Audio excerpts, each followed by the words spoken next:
법대로 합시다. 알아두면 유용한 법률 상식이 가득한 법대로 합시다 더 로이어 시작을 해보겠습니다.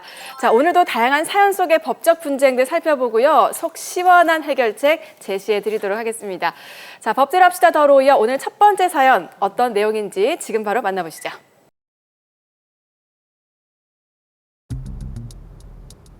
배당표가 잘못됐다니요. 네, 배당표가 잘못돼서 저희 은행에서 법원으로 이의소송을 제기했습니다. 아니, 뭐가 잘못됐다는 겁니까? 전세권도 설정했고 전세금 2억 5천만 원. 당연히 제가 받아야죠. 전세권은 이미 소멸돼서 효력이 없습니다. 당연히 전세금을 배당받아갈 수는 없죠. 이의소송 제기하면 받아들여질 거니까 건물 비워주세요. 참. 이러다가 진짜 전세금 못 받는 거 아이가?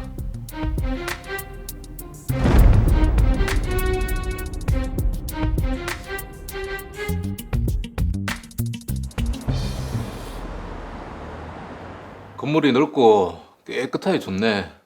잘 지었네. 아유, 좋으면 뭐하노. 지금 3개월째 공실인데. 아, 니 그 사진 찍는 스튜디오인가 뭐 사진관인가 뭔가 해본다고 안 했나? 구성하고 있긴 했지. 그럼 여기서 해라. 이거 사진관하기 딱 좋다 아이가. 내가 그 싸게 빌려줄게. 진짜 싸게 줄 거가? 아이 그럼 우리 친구 아이가. 여기 계속 비워두기도 좀 그렇고 그 아예 모르는 사람한테 빌려줄 바에 니한테 빌려주는 게 좋지. 한번 생각해 볼게. 그래, 생각 한번 해봐라. 이 건물 새 거라 가지고. 그래, 네 생각 잘했다. 네 전세금 2억 5천에 새 건물 구하기 힘들디. 아이고, 계속 비어 있었으면서 무슨. 오히려 내가 구세주지. 어쨌든 전세금 2억 5천만 원에 날짜는 2003년 10월 28일까지로 하자. 그래, 알겠다. 그리고 전세권도 설정 좀 하자. 전세권? 아이, 우리 사이 그런 거 안 해도 된다. 에이, 그래도 그건 아니지. 전세권 설정하게 해도. 아, 그래, 알겠다. 그렇게 하자. 오케이. 그럼 전세금 2억 5천만 원 오늘 내가 입금해 줄게. 응, 알겠다. 가까운 사이일수록 확실히 해야죠. 그럼요. 야, 우리 건물에서 사진관 대박 나라. 당연한 소리 아이가. 내가 아주 그냥 돈을 싹 다 끌어모을 기다. 아이고 참. 이거 봐봐라. 예약 손님도 많고 시작이 좋았습니다. 하지만 2000년도 이후부터는 고객들이 점점 줄어들었고 결국 1년에 촬영이 고작 2-3건 정도밖에 되지 않았습니다. 진짜 잘해보려고 했는데 결국 폐업하게 됐네요. 영일아. 철수야. 네. 결국 오늘 폐업 신고했다. 그래서 말인데 전세금 좀 돌려주라. 철수야, 미안한데 나도 하던 사업이 잘 안 돼가지고 지금 당장 돈이 없다. 네 사정 딱한 건 알겠는데 나도 좀 급하다. 진짜 미안한데 지금 당장 돈이 없어서 못 주고 내가 어떻게든 마련해볼게. 미안하다.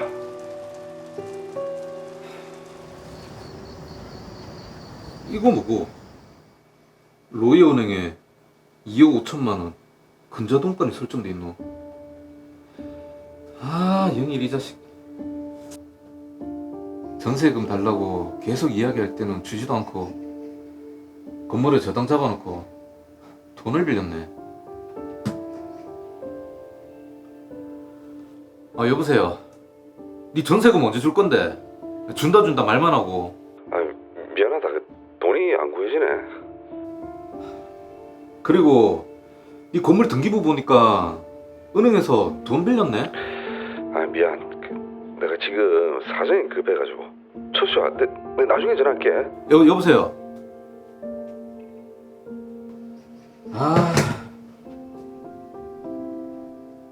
영일 임마 이거 하는 거 보니까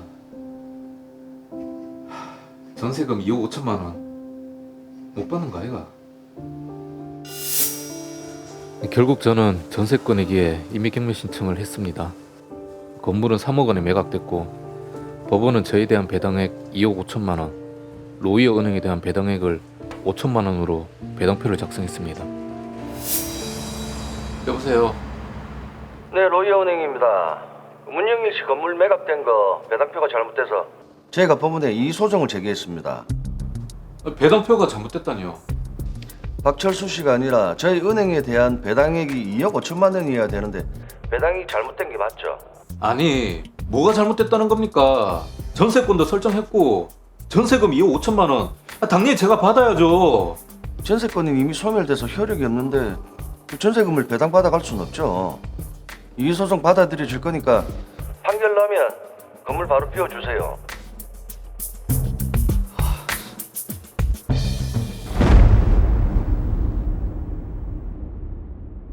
네, 전세권 분쟁입니다. 박철수 씨가 상황이 난감하게 됐네요. 그렇습니다. 새 들어 사는 사람들은 이럴 때 굉장히 공포스럽습니다. 네. 일단 사건을 해결하기 위해서 먼저 정리부터 해보도록 하겠습니다. 박철수 씨는 친구 문영일 씨의 건물을 빌려서 촬영 스튜디오를 운영했습니다. 1993년 계약 당시 전세금 2억 5천만 원을 주고 존속 기간을 2003년 10월 28일까지로 하는 전세권 설정 계약을 체결했는데요.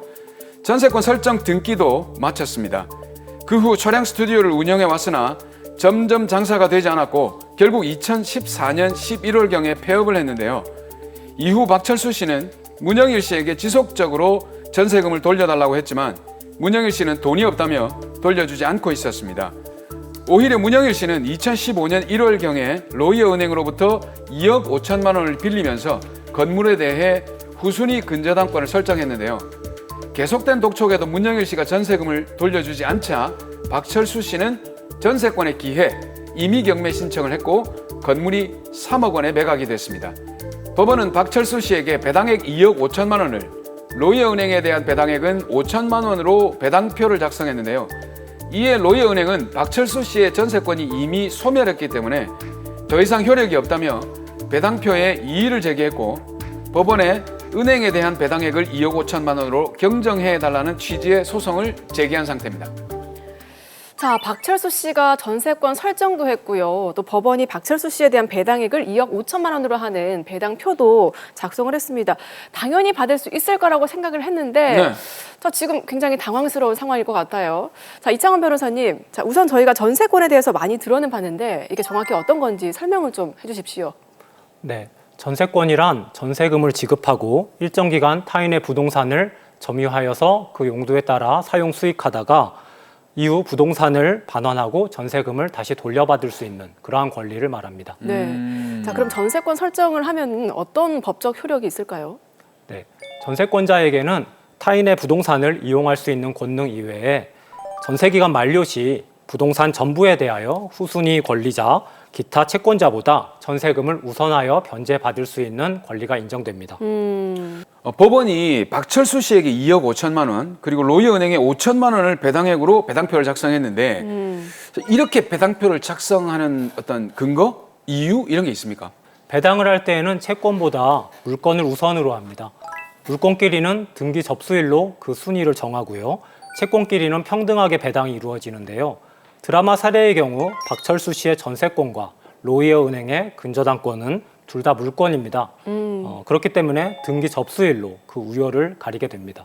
아, 맞습니다. 박철수 씨가 먼저 전세권 설정 등기를 접수를 했고요. 이후에 문영일 씨가 로이어 은행에게 돈을 빌렸잖아요. 네, 그렇습니다. 특별한 취급을 받는 집행비용, 경매 부동산의 관리비용 등을 편의상 제외하고 말씀을 드리면 박철수 씨가 먼저 전세권 설정 등기를 접수했기 때문에 건물이 3억 원에 매각된 경우 법원은 박철수 씨에게 전세금 2억 5천만 원을 먼저 배당하고 로이어 은행에게 나머지 5천만 원을 배당하는 것으로 배당표를 작성했습니다. 네. 결론적으로 박철수 씨는 전세금 2억 5천만 원을 전부 변제받을 수 있게 되었고 로이어 은행은 근저당권부 채권 2억 5천만 원 중에 5천만 원만을 변제받는 결과가 되었습니다. 아, 그래서 로이어 은행이 배당표에 불만을 가지고 이의를 제기한 거네요.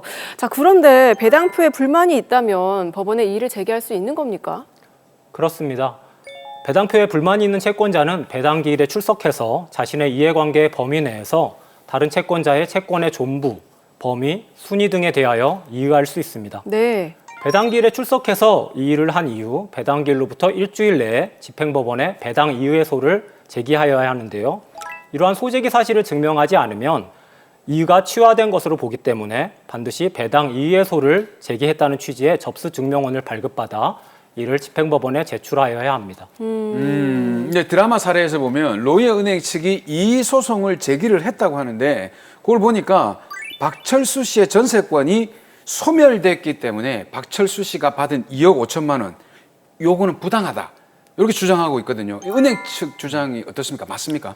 예, 드라마 사례에서 보시면 계약했을 당시 존속기간을 2003년 10월 28일까지로 한 것도 사실이고 등기부를 봐도 존속기간이 2003년 10월 28일로 기재되어 있는 것 또한 사실입니다. 네. 자, 그렇다면 로이어 은행의 주장대로 박철수 씨의 전세권이 소멸이 된 게 맞네요. 그렇네요. 꼭 그렇지만은 않습니다. 민법 제312조 제4항에 따르면 건물의 전세권 설정자가 전세권의 존속기간 만료 전 6개월부터 1개월까지 사이에 전세권자에 대해 갱신 거절의 통지 또는 조건을 변경하지 않으면 갱신하지 않는다는 통지를 하지 않는 경우에는 그 기간이 만료된 때 전 전세권과 동일한 조건으로 다시 전세권을 설정한 것으로 보고 이 경우 전세권의 존속기간은 그 정함이 없는 것으로 보는데요. 이를 전세권의 법정갱신이라고 합니다. 전세권의 법정갱신이요. 네, 전세권의 법정갱신은 법률의 규정에 의한 물권의 변동이기 때문에 전세권 갱신에 관한 등기가 필요하지 않고요. 전세권자의 등기 없이도 전세권 설정자나 그 목적물을 취득한 제3자에 대하여 갱신된 권리를 주장할 수 있습니다. 즉 법정기간 내에 갱신 거절 등의 통지가 없으면 당연히 전세권의 법정갱신이 성립하기 때문에 갱신 거절의 통지를 했다는 사실에 대해서는 법정갱신을 부정하는 사람이 이를 증명할 책임이 있습니다. 자, 그럼 이게 드라마 사례에서 보면 박철수 씨의 경우 어떻습니까? 형식적으로 존속기관은 이미 소멸을 한 걸로 지금 되어 있는데 법정갱신이 된 걸까요? 네, 드라마 사례에서는 문영일 씨가 전세권의 존속기간 만료일인 2003년 10월 28일 이전 6개월부터 1개월까지의 사이에 박철수 씨에게 갱신을 하지 않겠다는 통지 등을 한 바가 없습니다. 따라서 법정갱신이 된 것입니다. 네. 법정갱신은 등기를 요하지 않기 때문에 등기부만을 보자면 전세권의 존속기간이 2003년 10월 28일까지라고 기재되어 있지만 해당 전세권은 기간에 정함이 없는 것으로 법정갱신된 것으로 보아야 할 것입니다. 네. 자, 그렇다면 만약에요, 전세권이 법정갱신이 되지 않아서 이 존속기간 만료로 소멸을 했다면 박철수 씨에 대한 이 배당은 부당한가요? 만일 문영일 씨가 전세권자인 박철수 씨에게 실제 갱신 거절의 통지를 했고 로이어 은행이 이를 입증할 수 있다면 전세권의 법정갱신은 인정되지 않고 2003년 10월 28일 존속기간의 만료로 전세권이 소멸한 것이 되는데요. 네. 하지만 그 자체로 박철수 씨 앞으로의 전세권 설정 등기가 효력이 없게 되는 것은 아닙니다. 저 이게 법정갱신이 되지도 않고 존속기간도 만료가 됐는데 전세권 설정 등기의 효력이 없는 것은 아니다? 이게 왜 그렇습니까? 야, 왜 이렇죠? 네, 대법원 판례에 따르면 전세권 설정 등기를 마친 민법상의 전세권은 용익 물권적 성격과 담보 물권적 성격을 겸비한 것으로 보는데요. 네. 전세권의 존속기간이 만료될 경우 전세권의 용익 물권적 권능은 소멸하지만 전세금 반환 채권을 담보하는 담보 물권적 권능의 범위 내에서 전세금의 반환 시까지 그 전세권 설정 등기의 효력이 존속한다고 보고 있습니다. 자, 지금 이상은 변호사님이 분명히 한국어를 하셨는데 80%를 못 알아듣겠습니다. 용익 물권적 성격, 예. 담보 물권적 성격. 말이 어렵습니다. 어려운데 일단 설명을 좀 자세히 해주시죠. 용익 물권적 성격 이게 뭡니까? 네, 용익 물권적 성격은 전세권자가 타인의 부동산을 점유해서 이를 용도에조차 사용, 수익할 수 있는 권리를 말합니다. 네, 그렇다면 담보 물권적 성격은 어떤 겁니까? 네, 전세권자는 그 부동산 전부에 대해 후순위 권리자나 기타 채권자보다 전세금을 우선하여 변제받을 수 있는 권리를 가지고 있습니다. 이를 위해서 그 부동산에 대해 경매권과 우선 변제권을 행사할 수 있는데 이를 담보물권적 성격이라고 합니다. 이러한 담보물권적 권능의 범위 내에서는 전세금 반환 시까지 전세권 설정 등기의 효력이 존속하기 때문에 드라마 사례에서 로이어 은행은 단지 존속기간이 만료했다는 이유만으로 전세권 설정 등기의 효력을 부인할 수는 없게 되는 것입니다. 그렇게 되네. 근데 제가 좀 더 상황을 알아보니까 로이어 은행 측에서 주장하기를 박철수의 전세권이 2003년 10월 28일 만료됐잖아요. 네. 그로부터 10년이 지났기 때문에 전세금 반환 채권이 소멸시효가 완성이 됐다는 거죠. 그렇기 때문에 이게 전세금 반환 채권도 소멸했고 전세권 설정 등기 역시 효력이 없다고 주장하니까 이게 이제 로이어 은행이 주장하는 게 좀 합당한 것 같은데요. 박철수 씨가 전세금을 돌려달라고 할 때마다 문영일 씨는 전세금이 마련되면 돌려주겠다. 그때까지 기다려달라는 식으로 말했는데요. 예. 이는 문영일 씨가 박철수 씨에게 전세금을 돌려줄 의무가 있다는 것을 시인하고 있으면서 그 채무를 승인한 것입니다. 아. 이러한 사실은 소멸시효의 중단 사유로 인정될 수 있기 때문에 결국 전세금 반환 채권은 존속하는 것이고 전세권 설정 등기 역시 이를 담보하는 범위 내에서 그 효력이 존속하는 것이라고 하겠습니다. 자, 로이어 은행은 법원에 이의 소송을 제기를 했고요. 당연히 받아들여질 것처럼 박철수 씨에게 으름장을 놨는데, 자, 로이어 은행의 이 소송 결과 어떻겠습니까? 네, 로이어 은행의 주장은 모두 받아들여지지 않을 것으로 생각됩니다. 네. 배당표의 경정을 구하는 로이어 은행의 청구는 기각될 가능성이 높습니다. 로이어 은행 아까 그 담당자가 자신을 하던데 그 사람 굉장히 곤란하겠군요. 큰일 났네. 근데 그렇게 되면 이제 박철수 씨는 배당표에 기록된 대로 2억 5천만 원을 받을 수 있다 이거네요. 네, 그렇습니다. 네. 또 박철수 씨 입장에서는 전세금을 돌려받을 수 있다고 하니까 참 다행인 일인 것 같습니다. 다시 한번 정리를 해볼까요? 마지막으로 박철수 씨에게 한 말씀 해주시죠.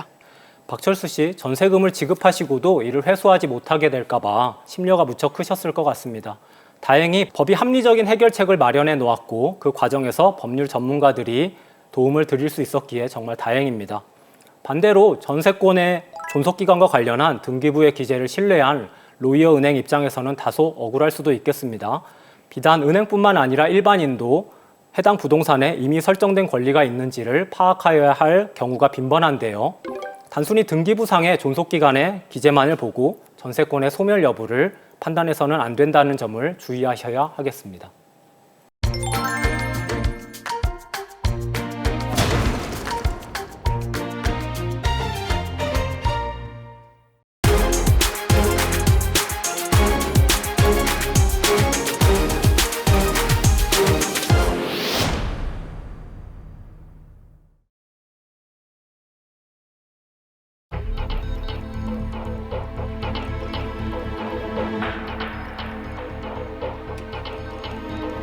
그 사람이 그럴 리 없다. 아니야. 더 이상 이렇게 살 순 없다. 결심했다. 공포에 떨고 있는 것 같은데 무슨 일일까요?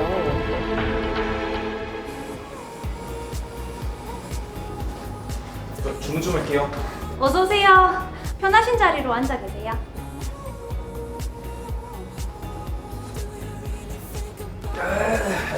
은지야, 오늘 장사 어땠노?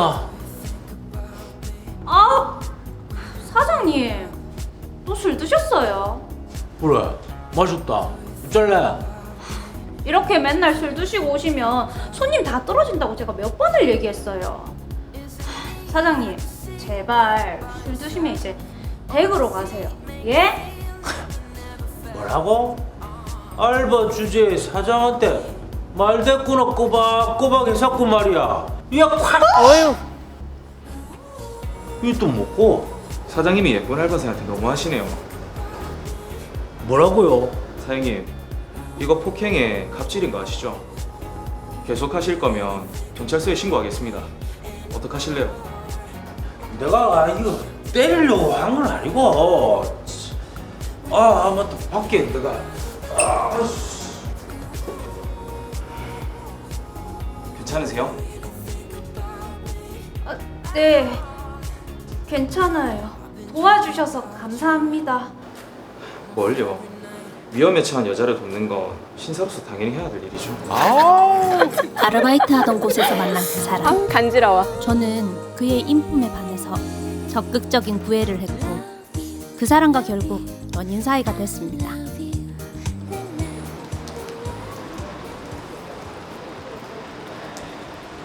자기야, 내가 오늘은 꼭 할 말이 있는데, 뭔데? 사실은 이혼 한 번 했다. 이혼?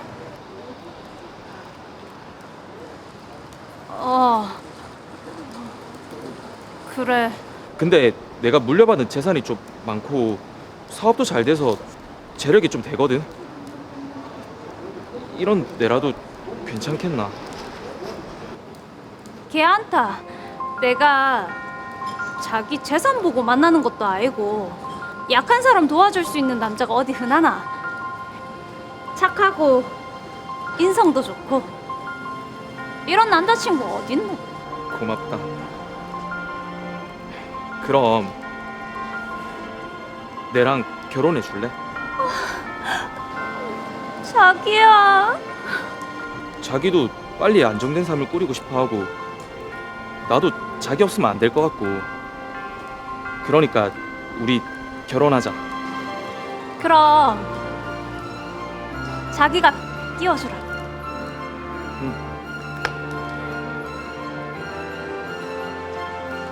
저희는 그렇게 결혼을 했습니다. 경제적으로 안정되어 있던 남편은 결혼식도 다 직접 준비했습니다. 이게 뭐고? 채무 변제? 이건 또 뭔데? 이것도 채무 변제? 이게 다 얼마고?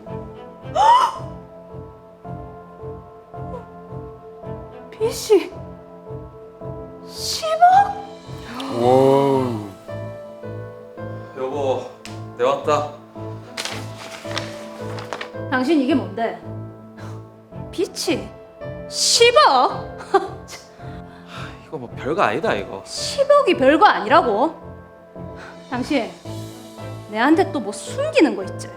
숨기기 뭘? 이런 것도 얘기 다 했잖아. 그거 말고 또 내 몰래 빚 있는 거 아이가? 내가 그런 것까지 니한테 왜 다 밝혀야 되는데? 어? 내 재산인데 왜? 혼인신고했으면 우리 재산이지. 우리 재산? 말 같지도 않은 소리 하네. 야. 저건 아니죠. 피곤하니까 더 얘기하지 마라. 흥마씨. 저는 남편의 폭력으로 전치 6주의 상해를 입었습니다. 그리고 그날 이후로 남편의 가정 폭력이 시작됐습니다. 저는 우울증을 앓게 됐고 너무 견디기 힘들어서 극단적인 선택을 시도한 적도 있습니다. 영진아, 나는 이제 어떻게 살아야 되노? 그럼 니는 어떻게 하고 싶은데? 나는 더 이상 이 사람이랑 살기 싫다. 어? 그럼 이혼한다고? 혼인신고한 지 얼마 안 돼서 재산 분할도 제대로 못 받을 건데 어쩌노? 그래도 이 지옥에서 벗어날 수만 있으면 뭐라도 해야 되지 않겠나? 그래, 마음 단단히 먹고 이혼 재판이라도 해보자. 아리라도 고맙다. 나도 이제 사람답게 살아야 되지 않겠나? 은지야, 힘내라.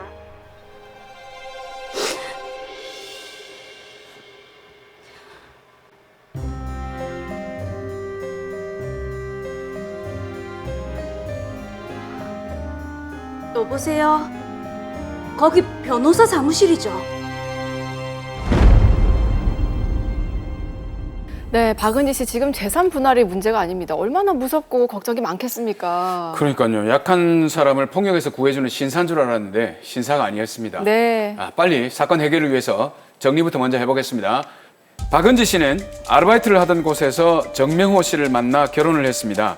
남편 정명호 씨는 자신이 이혼남이며 본인이 굉장히 부자라고 소개를 했는데요. 안정적인 가정을 꾸리고 싶었던 박은지 씨는 남편의 인품과 경제적 안정을 믿고 결혼을 했습니다. 하지만 혼인신고 이후 4개월쯤에 남편의 경제 사정이 모두 거짓이었으며 오히려 그에게 빚을 지고 있다는 것을 알게 됐습니다. 이에 박은지 씨는 남편을 추궁해 재산 상황을 공개해달라고 했지만 남편은 오히려 박은지 씨를 폭행했고 전치 6주의 상해를 입었습니다. 이후에도 가정폭력은 지속적으로 발생했고 의뢰인은 우울증까지 앓으며 극단적인 선택까지 시도했었습니다. 결국 고민 끝에 남편에게 속아 사기 결혼을 당했다고 생각한 의뢰인 소송밖에 답이 없다고 결론을 내렸습니다. 박은지 씨는 과연 어떻게 해야 될까요? 자, 그러게요. 지금 가정폭력이 상습적으로 일어나는 상황이기 때문에 매우 위험합니다. 네. 자, 강은시 변호사님, 어떻게 하면 좋겠습니까? 예, 일단 친정이나 친구 집으로 도피를 해서 안전한 상태에서 변호사 사무실로 찾아오시면 은지 씨가 하셔야 될 일의 절반 이상은 이미 끝났습니다. 만약에 친정이나 친구의 집이 없어서 도피할 곳이 없으시면 여성 긴급 전화 1366으로 전화를 하시면 일주일 내에 쉼터에 입소를 가능하고 쉼터에 입소를 가능하면 보호를 그때부터 받으실 수 있습니다. 네, 여성 긴급 전화 1366. 자, 그럼 여성 쉼터에 입소한 상태에서 뭐 수사나 소송이 진행이 되는 겁니까? 예, 맞습니다. 이렇게 안전이 잘 확보된 상태에서 우리 은지님이 경찰이나 변호사 사무실에 자기가 당한 피해 사실을 잘 설명만 해주시면 됩니다. 네. 그러면 변호사는 상황에 따라 가해자를 형사 고소하고 피해자 보호 명령을 받아서 피해자와 가해자를 분리 조치한 다음에 그 다음에 이혼 소송을 진행하게 될 겁니다. 이 가정폭력에 대해서는 이혼과 상관없이 위자료 청구가 가능하겠죠? 예, 당연합니다. 보통은 이혼한 경우에 경제적으로 분리가 되기 때문에 이혼한 경우에 위자료 청구 소송을 진행하는데요. 우리 은지님은 지금 헤어질 결심까지도 하셨기 때문에 이혼을 전제로 해서 위자료 청구 소송을 하시면 되겠습니다. 네. 자, 그럼 위자료는 어느 정도나 청구하면 될까요? 이 경우 일단 최대로 5천만 원 정도를 청구하고 사건을 시작하는 게 좋겠습니다. 와, 5천만 원이면 사실 위자료로는 꽤 큰 금액 아닙니까? 예, 우리 은지 씨는 가정폭력의 피해를 몇 달간 입었을 뿐만 아니라 네. 또 혼인하는 가정에서 사기 피해도 의심이 되기 때문에 네. 일반적인 다른 이혼 사건보다는 조금 높은 금액을 청구하는 게 적절해 보입니다. 이 변호사님 말씀대로 박은지 씨가 사기 결혼을 이유로 혼인 취소 소송을 하고 싶다고 하거든요. 이게 이혼 말고 혼인 취소 소송이 가능할까요? 예, 가능할 것 같습니다. 이혼 청구는 당연히 해야 하고요. 이 경우에는 혼인 취소도 생각해 볼 수 있습니다. 민법은 혼인 해소의 방법으로 이혼 이외에도 혼인 취소와 혼인 무효 소송을 정해두고 있습니다. 혼인 취소와 혼인 무효 이게 어떻게 다릅니까? 예, 혼인 무효는 일정한 사유가 있는 경우에 애초부터 혼인 관계가 없었던 걸로 되는 겁니다. 네. 이건 소급표가 있다고 하는데요. 그런데 혼인 취소는 취소한 그 순간부터 혼인이 없었던 걸로 되는 겁니다. 그러니까 혼인 무효와 혼인 취소는 혼인이 해소되는 시점이 소급표가 있느냐 없느냐에 따라 달라지는 겁니다. 자, 그러면 박은지 씨는 혼인 무효와 혼인 취소 중에서 어떤 소송을 진행하는 게 좋을까요? 예, 우리 은지님은 제가 볼 때는 혼인 취소 사유에 해당하는 걸로 보입니다. 네. 민법 816조를 보면 혼인 취소 사유가 있는데요. 그 사유를 한번 보면 1호는 만 18세가 되지 않은 미성년자가 부모님이나 성년 후견인의 동의 없이 혼인신고를 했을 때, 2호는 두 당사자가 6촌 이내 가족일 때, 3호는 당사자가 중혼일 때, 4호는 혼인 당시 당사자 일방이 부부 생활을 계속할 수 없을 악질 기타 중대한 사유가 있음을 알지 못한 때, 5호는 사기와 강박으로 인해 혼인 의사표시를 한 때입니다. 이 규정을 보니까 지금 박은지 씨 같은 경우에는 사기 결혼을 당했다라고 하는 거 보니까 5호 사기 강박 여기에 해당이 되네요. 맞습니다. 박은지 씨의 남편은 자신이 엄청난 부자인 듯이 재력을 자랑했는데요. 알고 보니까 10억 원의 빚더미에 앉아있는 상황이었습니다. 네. 결혼을 한 번 한 이혼남이라고는 했는데요. 제가 사건을 좀 더 조사해 보니까 아이는 없었다고 했었답니다. 그런데 알고 보니까 전처가 아이를 한 명 키우고 있었고 거기에 양육비까지 지급을 하고 있었다고 합니다. 이처럼 배우자의 재력과 학력, 이혼 유무, 자녀 유무를 속인 건 사기의 대표적인 케이스입니다. 네. 자, 그럼 박은지 씨가 이혼을 하기 위해서는 남편이 나에게 사기를 친 거다. 이 결혼은 사기다라고 주장을 해볼 수 있겠네요. 예, 그렇습니다. 네. 배우자가 그간 자신이 엄청난 재력가라고 큰 소리 치면서 은지님을 속였고 거기에 은직 씨가 깜빡 속아서 이 혼인을 하겠다고 결심을 한 겁니다. 이런 전반적인 증거들이 필요한데 두 사람이 주고받은 전화나 문자, 카카오톡 등에서 물증을 찾아내시면 될 것 같고요. 나아가 은지님이 배우자의 재력을 자랑하는 것을 들은 주변 지인들의 진술도 필요하겠습니다. 그리고 조금 더 구체적으로는 만약에 배우자를 지인들한테 소개시켜주는 자리에서 배우자가 자신의 재력을 직접적으로 자랑하는 것을 들은 지인들의 진술도 매우 중요하겠습니다. 네, 사기를 입증할 만한 증거를 찾으라는 말씀이신데, 자, 그런데 지금 혼인 기간이요. 혼인 신고 기준으로 봤을 때 4개월 남짓 정도 되거든요. 이러면 혼인 취소 소송을 하는 데 있어서 좀 박은지 씨에게 유리하겠습니까? 어떻습니까?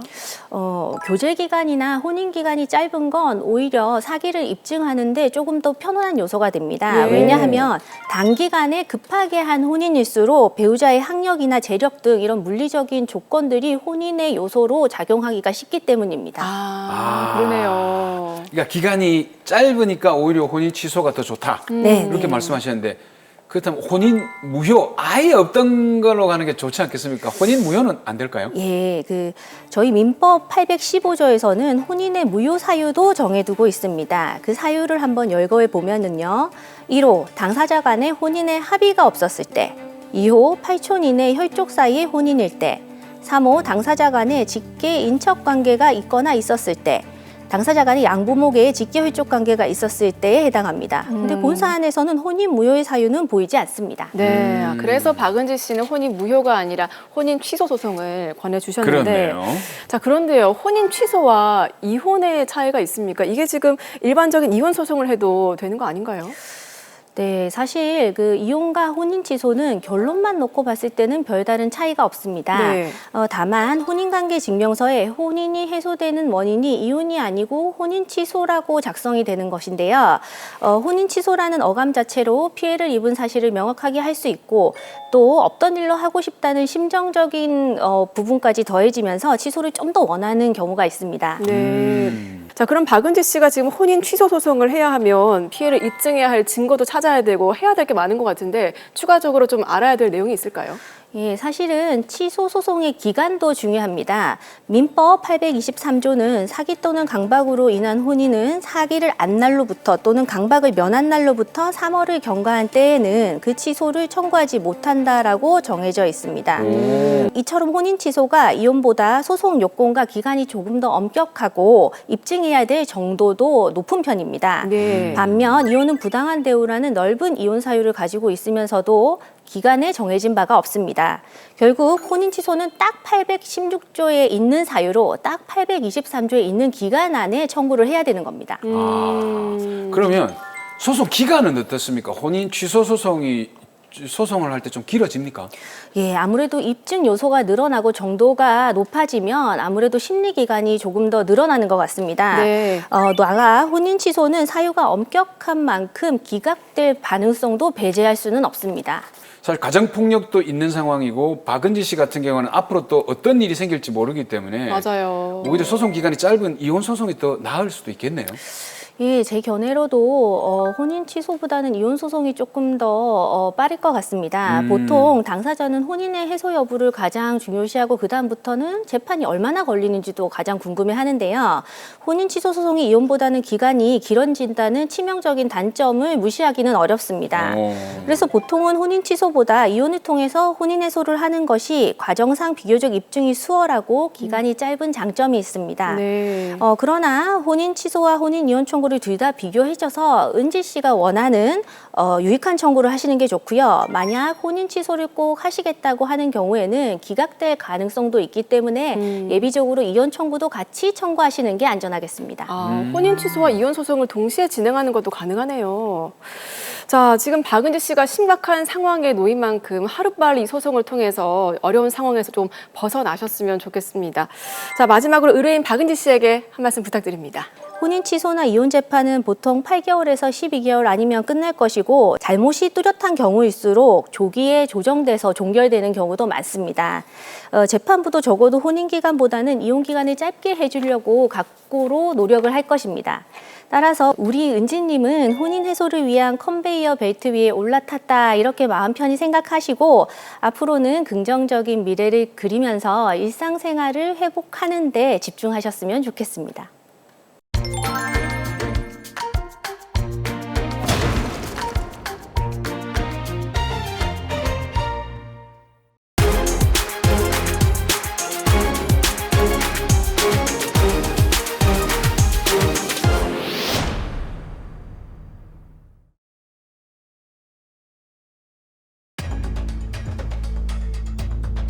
제가 의료법을 위반했다고요? 아니 대체 뭐가요? 네?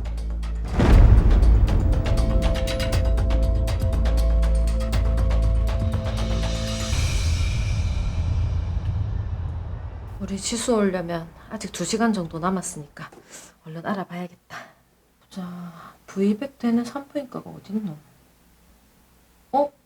여기 집에서 가까운 데네. 한번 볼까? 오, V100 소감문도 있네. 여보, 왔어요. 오늘 자기 몸도 무겁다고 해서 회사에서 일찍 퇴근했다. 근데 뭐 하고 있었노? 병원 알아본다고. 병원? 이사 와서 아는 데도 없고 이번엔 자연분만 하고 싶어서. 보니까 근처에 V100 시술하는 병원이 있더라고. 그냥 지향절개 하면 안 되나? 예전에 수술됐었고 자연분만 하려면 많이 어렵고 힘들다던데. 그렇긴 한데 자연분만 할 수 있는 게 애한테 좋다고 하니까. 홈페이지 들어가 보니까 V100 시술한 사람들도 많고 성공한 사례들도 많아서 괜찮을 것 같더라고. 한번 봐봐. 여기 괜찮네. 시술 잘하는 것보다. 요즘 V100 환자가 좀 는 것 같은데 성공소감 게시한 뒤부터는 문의도 많아졌고 확실히 도움이 좀 되네. 자, 이제 진료를 시작해볼까? 조간호사!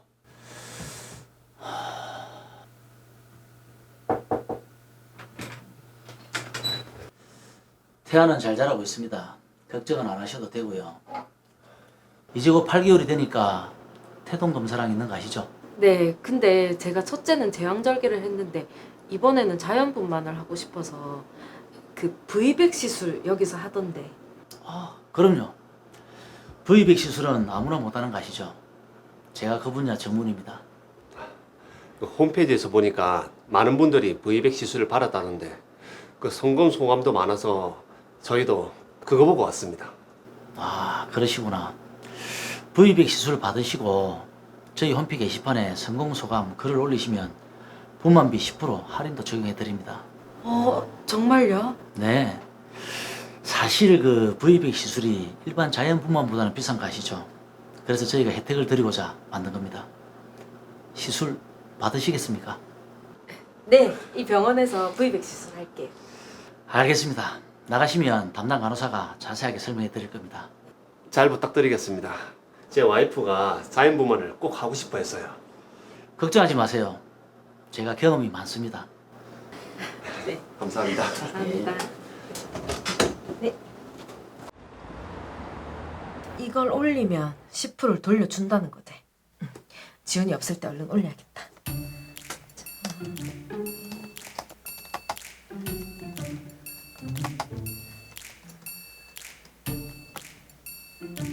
후기를 꼼꼼하게 작성을 하네요. 제가 의료법을 위반했다고요? 아니 대체 뭐가요? 네? V100 소감란에 성공 소감을 올린 게 그게 의료법 위반이라고요? 아니 그건 그냥 정보죠. 홍보가 아니라니까요. 네, 산부인과 병원 홈페이지에 올라온 시술 후기를 홍보로 보고 의료법 위반 혐의로 주대성 씨에게 통보가 갔네요. 그렇습니다. 네. 사실 이게 홍보인지 아니면 정보인지 매우 지금 애매한 상황인데 자, 사건 정리부터 먼저 해보도록 하겠습니다. 주대성 씨는 산부인과 의사로 VBAC 시술, 즉 V100 시술이죠. 제왕절개 후 자연분만 시술을 담당하고 있었는데요. 본인이 근무하는 병원에 이와 같은 후기를 올리도록 산모들을 독려했습니다. 조영재 씨 역시 이 후기를 보고 둘째 출산 시 V100 시술을 받겠다며 주대성 씨를 찾아왔는데요. 다행히 수술은 잘 됐고 조영지 씨 역시 수술 후에 후기를 남겼습니다. 그러던 어느 날 검사는 주대성 씨를 의료법 위반 혐의로 기소를 했는데요. 검사는 V백 체험 후기를 게시한 것이 금지된 의료 광고에 해당한다고 주장했고 주대성 씨는 치료 경험담을 올린 단순한 정보라고 주장을 하고 있습니다. 자, 이걸 치료 후기로 봐야 할지 아니면 의료 광고로 봐야 할지 참 애매합니다. 보는 관점에 따라 다른 것인지 뭐가 문제인지 저도 잘 모르겠거든요. 네. 자, 정혜승 변호사님, 이 사건 어떻게 봐야 될까요?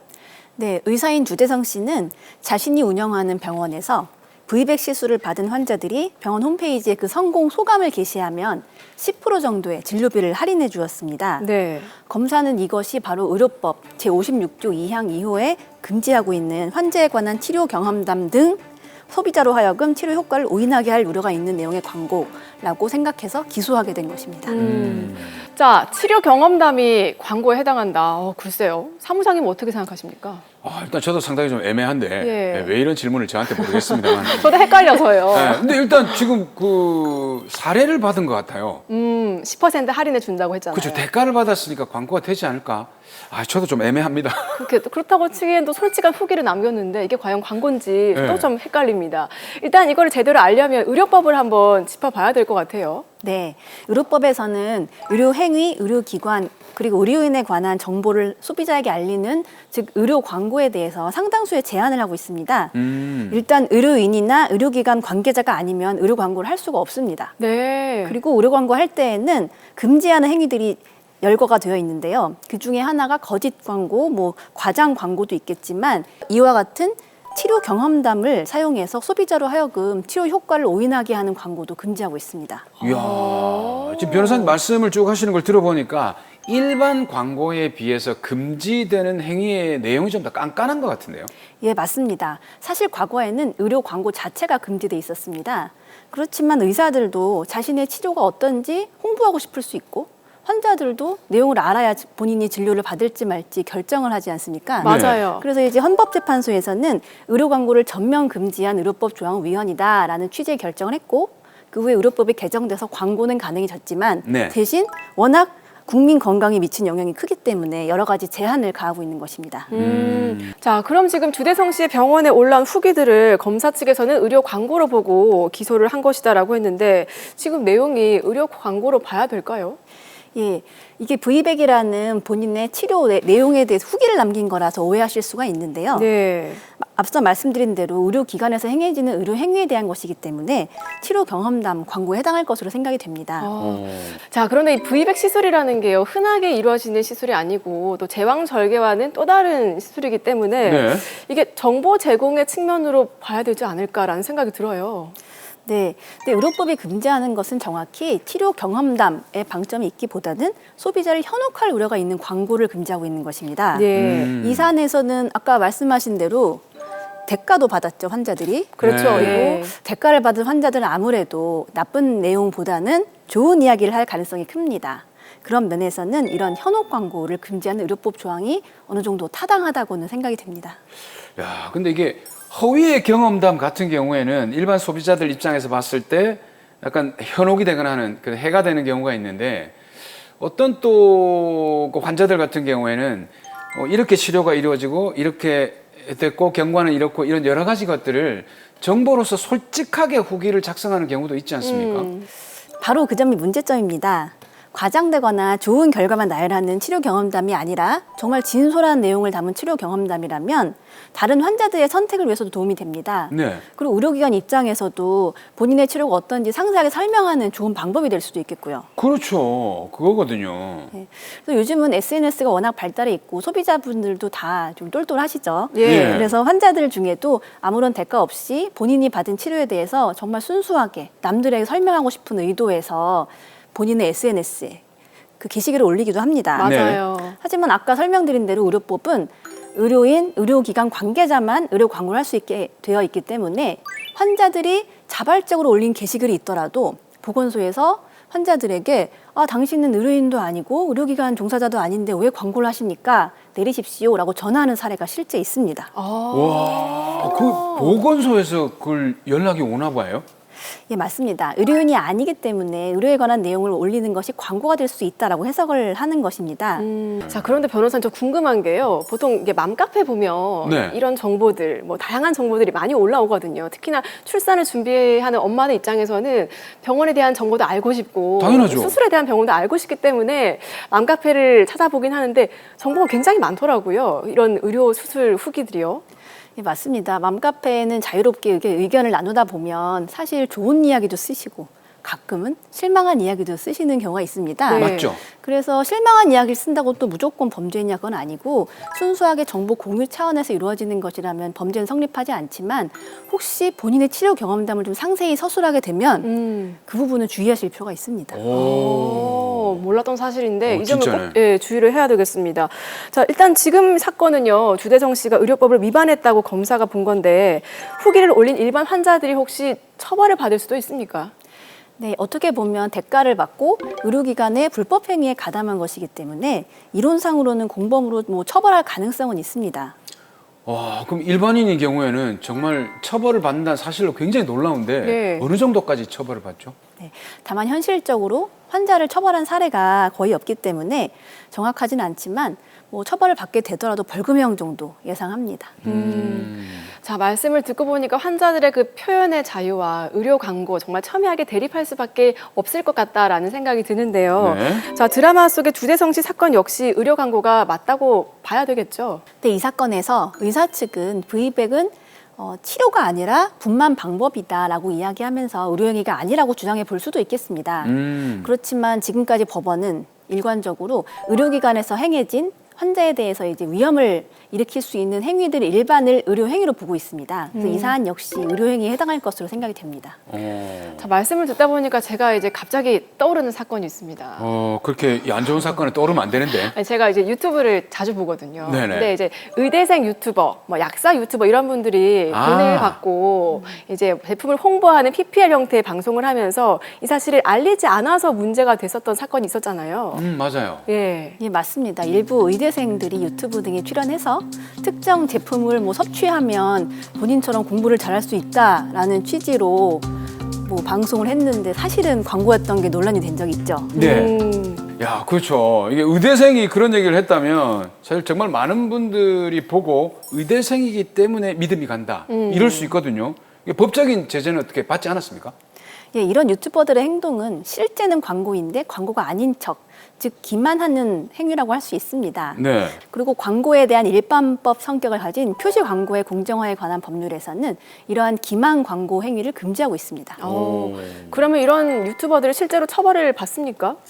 예, 관련 법령에서 금지하는 이 상대방은 그러니까 처벌하거나 행정처분을 하는 상대방은 사업자이긴 합니다. 하지만 위에서 말씀드린 환자들의 사례와 같이 유튜버들도 사업자들의 불법 행위에 가담한 정도의 처벌은 받을 수 있겠습니다.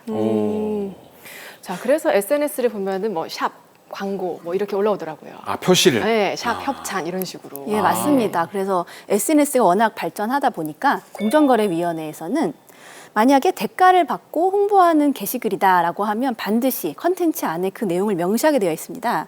본 게시글은 누구의 물품 제공을 받고 이루어졌습니다. 이런 식으로. 예. 네, 그렇군요. 자, 그런데요, 저희가 또 신문이나 매체를 보다 보면 건강기능성 식품이나 치약 같은 것들 광고할 때 대한의사협회 인증을 받은 제품이다. 맞아요. 또 이렇게 돼 있어가지고 네. 이거는 또 처벌 대상이 아닙니까? 이거 꼭 사는데 내가. 네. 물론 처벌될 수 있습니다. 그래요? 왜냐하면 건강기능식품이나 치약 같은 의약 외품 등의 광고 역시 의료행위와 비슷하게 규제가 되고 있는데요. 관련 법령을 보시면 의사, 약사, 그런 전문가들이 해당 제품을 추천한다, 보증한다라는 내용의 광고를 금지하고 있습니다. 그래요? 그렇기 때문에 만약에 의사나 약사 등 전문가들이 SNS를 통해서 실제는 광고인데 광고가 아닌 것처럼 만약에 방송을 한다라고 해서 그것이 적발된 경우에는 관련 법령에 따라 처벌받을 수 있습니다. 자, 다시 드라마로 돌아와봐서요. 주대성 씨는 의료 광고 규정에 따라서 형사처벌을 받게 될 것으로 보이는데 그럼 형량이나 처벌 수위 어느 정도 되겠습니까? 예, 의료법에 정해진 처벌 수위가 매우 높은 편은 아닙니다. 아마 주대성 씨는 사안에 따라서 벌금형 정도를 받을 것으로 예상이 되는데요. 그것보다 더욱 중요한 것은 주대성 씨가 운영하는 의료기관의 영업이 1달 내지 2달 정도 정지되는 행정처분을 받을 수 있기 때문에 아마 타격은 꽤 클 것으로 생각이 됩니다. 네. 그거 크네요. 자, 형사처벌과 함께 또 행정처분도 내려질 수 있기 때문에 이 의료 광고 꼼꼼히 알아봐야 될 것 같고요. 자, 그리고 일반 소비자들도 뭐 거기 병원이 좋더라, 잘하더라 아하. 이런 소문을 무심코 냈다가는 처벌받을 수 있기 때문에 여러분 주의하셔야 됩니다. 자, 마지막으로 의료 광고인 줄 모르고 치료 경험담을 남기게 한 산부인과 전문의 주대성 씨에게 한 말씀 해주시죠. 자신이 제공하는 진료 서비스에 대해서 환자들에게 알리고 싶은 심정은 이해합니다. 그렇지만 의료는 다른 서비스 업종과는 달리 환자들에게 위험을 가져오기도 합니다. 그렇기 때문에 환자들에게 유리하고 좋은 측면만 보여줄 것이 아니라 위험성이나 조심할 부분도 함께 설명한다면 환자들의 자기결정권을 충분히 보호하고 더 좋은 진료 환경을 조성할 수 있을 것으로 생각이 됩니다.